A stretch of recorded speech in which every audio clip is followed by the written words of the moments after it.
കോതമംഗലത്ത് കോഴിപ്പള്ളി പരത്തറക്കണ്ടം ചെക്ക് ഡാമിലും പരിസരങ്ങളിലുമായി സാമൂഹിക വിരുദ്ധർ വിലസുന്നതായി പരാതി. കോളേജ് വിദ്യാർത്ഥികൾ ഉൾപ്പെടെയുള്ളവർ ലഹരി ഉപയോഗത്തിനായി ഈ ഭാഗത്ത് എത്തുന്നതായും നാട്ടുകാർ പറഞ്ഞു.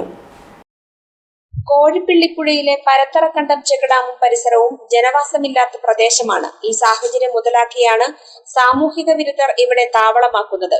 മദ്യപിക്കുന്നതിനും മറ്റ് ലഹരി വസ്തുക്കൾ ഉപയോഗിക്കുന്നതിനുമായി നിരവധി പേർ എത്തുന്നുണ്ടെന്ന് നാട്ടുകാർ പറഞ്ഞു. കോളേജ് വിദ്യാർത്ഥികളും ഇക്കൂട്ടത്തിലുണ്ട്. സാമൂഹിക വിരുദ്ധരെ ഭയന്ന് പ്രദേശവാസികൾക്ക് പുഴയിൽ കുളിക്കാനും അലക്കാനും എത്താൻ കഴിയാത്ത അവസ്ഥയുണ്ടെന്നും പറയുന്നു. ബന്ധപ്പെട്ട അധികാരികൾ ഇതിനെതിരെ നടപടി സ്വീകരിക്കണമെന്നാണ് നാട്ടുകാരുടെ ആവശ്യം. ഈ പ്രദേശത്ത് മൊത്തത്തിൽ സാമൂഹ്യ വിരുദ്ധരുടെ ഒരു ശല്യമുണ്ട് ഈ പുഴ കേന്ദ്രീകരിച്ച്. അപ്പോൾ കുട്ടികൾ ഉൾപ്പെടെയുള്ളവർ ഇവിടെ വന്ന് തമ്പടിക്കാറുണ്ട്. അതിൻ്റെ ഭാഗമായിട്ട് തന്നെ ഈ തദ്ദേശീയരെ ആരും ഇങ്ങോട്ട് വരാറില്ല. സാമൂഹ്യ വിരുദ്ധരുടെ ശല്യവും കഞ്ചാവ് മയക്കുമരുന്നിനൊക്കെ അടിമപ്പെട്ടവർ ഇവിടെ വരുന്നുണ്ട്.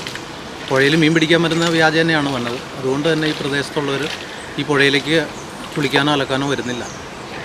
ഉടനെ തന്നെ ഈ അധികൃതർ എക്സൈസോ അങ്ങനെ പോലീസിൻ്റെ ഒക്കെ ഒരു നിരീക്ഷണം ഉണ്ടെങ്കിൽ ഈ പ്രദേശത്ത് കേന്ദ്രീകരിച്ച് ഇങ്ങനെ സാമൂഹ്യ വിരുദ്ധരുടെ ശല്യം കുറയും.